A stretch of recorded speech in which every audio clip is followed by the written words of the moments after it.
पेशा रिबाती सिफाक जो होते हैं कि ये खालिस रिबाती जोहर से बनते हैं और अजलात को बांधते हैं। उरूक वाली में रिशा उरूक में क्या होता है कि इसमें कसरत से उरूक होती है और ये आज़ा के तगज़िया का काम देती हैं, जैसे कि मसलन रिशा अज़्म जो पेरियोस्टियम में, उम्मे अनकबूतिया में, तो ये चीज़ें होती हैं। रिशा माई में क्या होता है कि ये मसलन जो रिशा मुखाती है, रिशा रेवी और बारितून वगैरह, इसमें तो प्लूरल मेम्ब्रेन में रेवी और पेरिटोनियम में और म्यूकस में होती है। रिशा मुफस्सिली जो मुफस्सिल की साख्तों के अंदर असर करती हैं और इसमें रुतबत बेज़ा के मानंद एक रुतबत रिश्ती है जो मुफस्सिल की साख्तों को तर रखती है। तो ये साइनोवियल मेम्ब्रेन की बात चल रही है। उसके बाद इंपॉर्टेंट इसकी शहम, नसीजे शहमी बोलते हैं इसको, और इसका इंपॉर्टेंट है कि इसका मिजाज पता होने से बारह तरह होता है फ़ैट का, और लहम का हार रतब होता है, और शहम जो होती है वो इसमें ये होता है कि जो फ़ैट होता है नरम होता है और रोगनी मादा इसमें ज़्यादा होता है। और इसमें होता है इसके दो टाइप होते हैं, जो सॉफ्ट वाला होता है उसको समीन बोलते हैं, और जो ज़्यादा गाढ़ कंसिस्टेंसी के हिसाब से दो टाइप में डिवाइड करा है। जो ज़्यादा रकीक होगा, ज़्यादा जमने वाला नहीं होगा, तो फिर वो होगा समीन, और अगर जो ज़्यादा गलीज़ होगा, ज़्यादा थिक होगा, मुंजबित चर्बी जिसको रिवाज को बोलते हैं।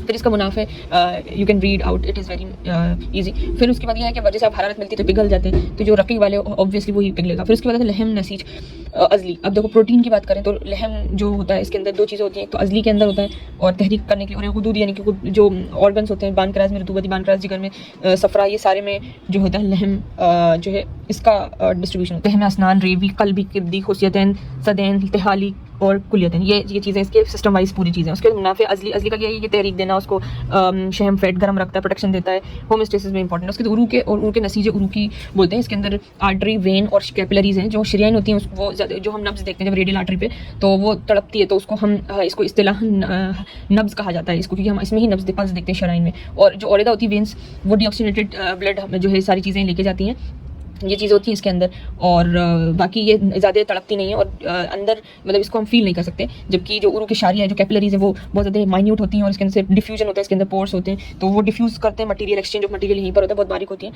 तो ये चीज़ इसके अंदर। आसाब की बात करें, आसाब इसमें इख्तलाफ है तीन राइटर के बीच में। एक तो हमारे तीन इख्तलाफ नहीं है बल्कि उनके स्टेटमेंट है। तो जैसे कि एक पहला स्टेटमेंट शेख का है कि आसाब व्हाट इज़ आसाब, उसके बाद एक हुनैन बिन इसहाक ने बताया, फिर उन्होंने एक बताया अबू सहल मसीह ने, और फिर जालिनूस भी इसके अंदर है। तो उन्होंने क्या बताया, तो सबसे पहली बात है कि व्हाट इज़ आसाब। आसाब है कि नर्व जो होते हैं वो सफ़ेद चमकदार सफ़ेद आज़ा हैं जो नरम होते हैं लेकिन टूटते नहीं, यानी कि सॉफ्ट है लेकिन फ्रेजाइल नहीं है, आसानी से नहीं टूटते। और ये जैसे कि पेड़ होता है, पेड़ सीड होता है, सीड के अंदर से जड़ निकलती है, उसी तरह दिमाग के अंदर से भी स्पाइनल कॉर्ड जड़ की तरह निकलता है और फिर पूरे में फैल जाता है, मतलब पूरे में उसकी शाख वो होती है। तो यही बताया है कि शेख ने बताया कि आसाब वो सफ़ेद लचकदार आज़ा है जो नरम होते हैं और लेकिन टूटते नहीं है, सख्त होते हैं। ये दिमाग और नुखा से उगते हैं, उनमें हिस्सा करके क़ुव्वत पाई जाती है। ये स्टेटमेंट है शेख का। दूसरी बात ये जड़ की तरफ फैलते हैं और ये सारी चीज़ें हैं। हुनैन बिन इसहाक ने ये बोला था कि सबका ओरिजिन एक ही है, आसाब का और दिमाग का जो सेल्स हैं वो एक ही हैं, बलिहाज नौयत असलियत एक ही किस्म का है। तो लेकिन बस इसमें बाकी फ़र्क देखें तो बस फ़र्क इसकी सख्ती के हिसाब से और सॉफ्टनेस। दिमाग जो है वो नरम है और जो आसाब है सख्त है, बोलते हैं ना बटर ब्रेन, वैसे ही ब्रेन जो है वो सॉफ्ट है और आसाब सख्त है। दूसरी बात अबू सहल मसीह ने ये बोला कि ये उन्होंने पेपायरस से इसको कंपेयर कर लिया। जैसे पेपायरस का पौधा घास होती है, उसके अंदर पोर्स होते हैं, जैसे कि हनी बी का आपने वो देखा होगा, उसका जो हनी बी का जो छत्ता होता है उसमें क्या होता है, बहुत सारे पोर्स होते हैं। तो उसी तरीके से पेपायरस का जो घास होती है उसके अंदर भी पोर्स होते हैं, उसी तरीके से जो आसाब होता है उसके अंदर भी पोर्स होते हैं। तो उन्होंने ये बताया कि इसके अंदर पोर्स होते हैं, तो उन्होंने किसके मुशाबे बताया, बर्दी नामी घास। बर्दी जो है एक्चुअल में पेपायरस की घास होती है, पेपायरस ग्रास। तो ये बताया कि बारीक बारीक नालियाँ होती हैं और बर्दी नामी घास जिसके जैसे लगती हैं। तो जालिनूस ने भी अपनी किताब मौसूमा किताब अल अराज में बयान किया है। तो ये चीज़ें हैं। उसके बाद आता है हमारा आज़ा मुरक्कबा। आज़ा मुरक्कबा बहुत ईजी है, फॉर्मेशन बाएतबार, रियासत बाएतबार, क़ुव्वा बाएतबार, खिदमत बाएतबार, तौलीब। बाकी जो नंबर से इंपॉर्टेंट है 5 होते हैं। क्या क्या होते हैं, बतरकीब आपके बाएतबार तरकीब, बाएतबार रियासत, यानी कि जो रियासत यानी कि जो किंगडम समझ लो, बड़े बड़े जो किंगडम होते हैं उसके हिसाब से करे, फॉर्मेशन के हिसाब से करे। बाएतबार क़ुव्वा, उसकी जब रियासत होगी तो उसके पावर्स भी होंगे, पावर, और फिर जब पावर होगी तो खिदमत करना चाहिए, तो बाएतबार खिदमत, और आखिरी है बाएतबार तौलीब। तो ये चीज़ें इसके अंदर 5 याद करनी है आपको। तो लास्ट वाला तो आप याद कर ही लोगे, आपको जो है और फर्स्ट और लास्ट वाला आपको याद करना, बाकी तो आप जो सेकंड थर्ड फोर्थ आपको अपने आप याद आ जाएगा। तो पहले बात करते हैं तरकीब फॉर्मेशन। जब फॉर्मेशन होगा यानी कि कोई भी चीज़ का फॉर्मेशन, तो ये फर्स्ट सिंगल चीज़ से होता है। तो सिंगल जो होती है पहली जो तरकीब होती है उसको बोलते हैं उला। और उला जो जैसे कि उन्होंने अजलात जो है उसका एग्जांपल दिया है, तो अजलात इज़ वेरी मच जो पहली तरकीब बताइए आज़ा की, तो उला से मुरक्कब होते हैं तो उसको अजलात कहते हैं, ठीक है। तो और इसमें एक एग्जाम का क्वेश्चन आ सकता है, जैसे कि ये सानवी वाला एग्जांपल बताओ या फिर सलासी वाला बताओ और आज़ा मुरक्कब की तरकीब जो तकसीम बाय तरकीब बताओ। तो सबसे पहले तो आप इस पॉइंट को 1 2 3 4 में करना है, यानी कि उला, सानवी, सलासी और राबे। राबे मतलब 4, सलासी 3, सानवी 2 और उला यानी कि फर्स्ट प्राइमरी अजलात है।